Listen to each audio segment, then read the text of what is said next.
Buenas tardes, Alumno. Acá hoy día vamos a ver todo lo que es la biomecánica en el ciclismo. Para que ustedes entiendan, el ciclismo se basa en algunos principios básicos de la física, que es la fórmula de momento de una fuerza, que es fuerza por distancia. Es tan simple como eso. La fuerza que nosotros hacemos por la distancia donde está aplicada esa fuerza al eje central de la bicicleta, en este caso.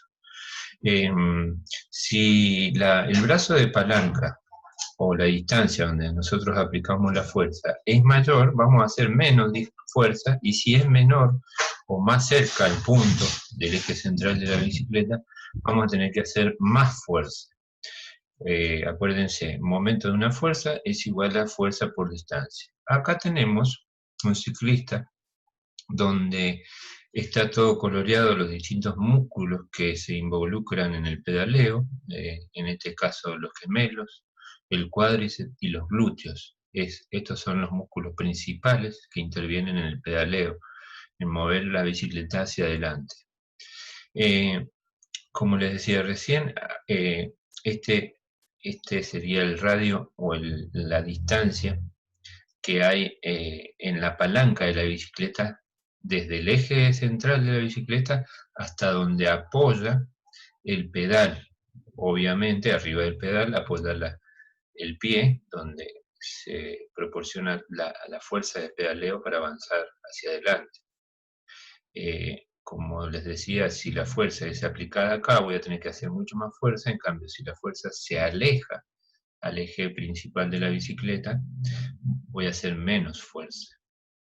Acá tenemos un gráfico de la descomposición de fuerzas. Acá este es el dibujo de un pedal. Y cuando nosotros comprimimos el pedal hacia abajo, hacemos fuerza con toda la pierna hacia abajo. Este es el vector de la fuerza hacia abajo, que representa la fuerza que va hacia abajo, esta hacia atrás y este hacia atrás y hacia arriba.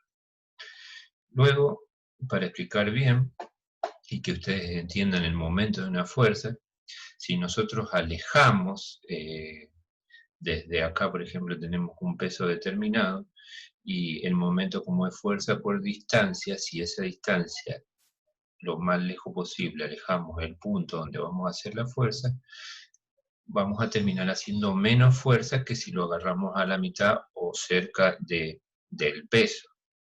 Entonces siempre conviene agarrar el brazo de palanca lo más lejos para que este momento de fuerza sea lo menor posible, ¿sí? Acá tenemos un gráfico del sistema de pedaleo, de los platos, donde acá arriba empezamos a hacer la fuerza eh, descendente, y estas son las partes.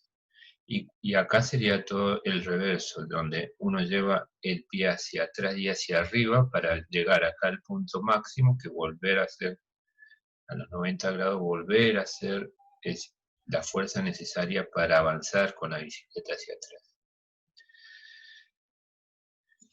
Y acá tenemos, para que ustedes entiendan, el sistema de palancas de momento, que sería fuerza por distancia. Esta es la palanca de la bicicleta y estos son los platos, ¿no es cierto? Mientras esta palanca sea lo más largo posible, el momento va a ser mayor y voy a hacer menos fuerza.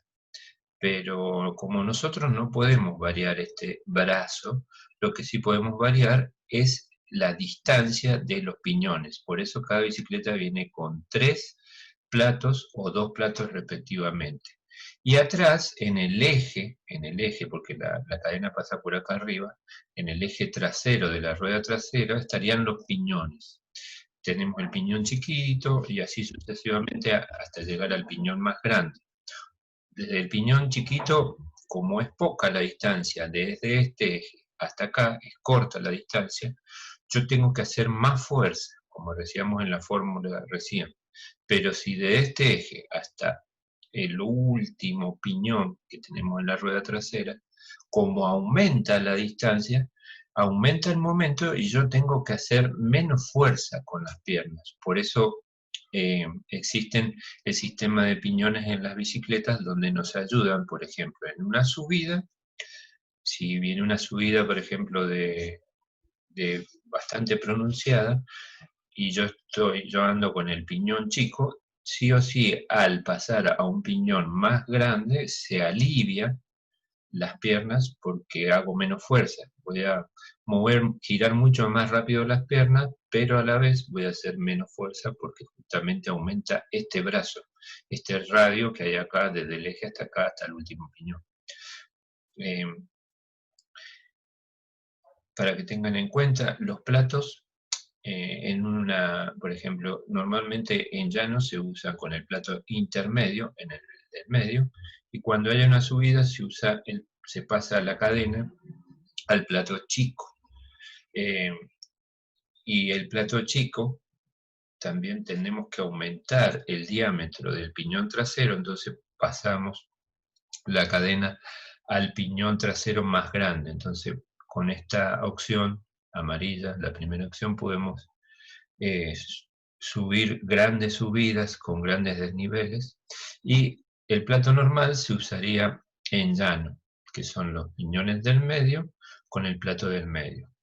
Y cuando tenemos que agarrar bastante velocidad en una bajada, supongamos, eh, la cadena la tenemos que pasar automáticamente al plato más grande y al piñón más chiquito. Acuérdense que el piñón más chico, mientras más chico, menor es el radio que hay, menor es la distancia, el eje a donde apoya la cadena, y al ser menor la distancia, nosotros tenemos que hacer más fuerza. Entonces, como vamos en bajada, vamos a hacer más fuerza y más velocidad vamos a agarrar. Bien. Para terminar, hay que tener en cuenta que el sistema de pedaleo en cualquier bicicleta, los platos tienen una posición correcta. El plato chiquito siempre tiene que ser usado con estos tres piñones, los piñones más grandes, y no con los piñones más chicos, si no trabaja cruzada. El plato del medio trabajaría con los intermedios, los piñones intermedios, y el plato más grande con el piñón chico, o con los dos últimos piñones, que serían los piñones más chiquitos, porque si no trabajaría cruzada. Este es un dibujo parecido al uso correcto de la cadena, y hay que tratar de que siempre los platos más chicos trabajen con los piñones más grandes. Bien, esto es lo que le decía yo recién, de evitar la cadena cruzada. Por ejemplo, si yo uso el plato más grande y la cruzo la cadena con un piñón grande también, la fuerza se va a trabajar cruzada la cadena y se puede llegar a romper. Bien, espero que les haya servido. Todos los detalles y dudas los vamos a sacar en la clase virtual, y vayan estudiando y reconociendo estos dibujos para poder hacer el trabajo práctico. Saludos, alumnos.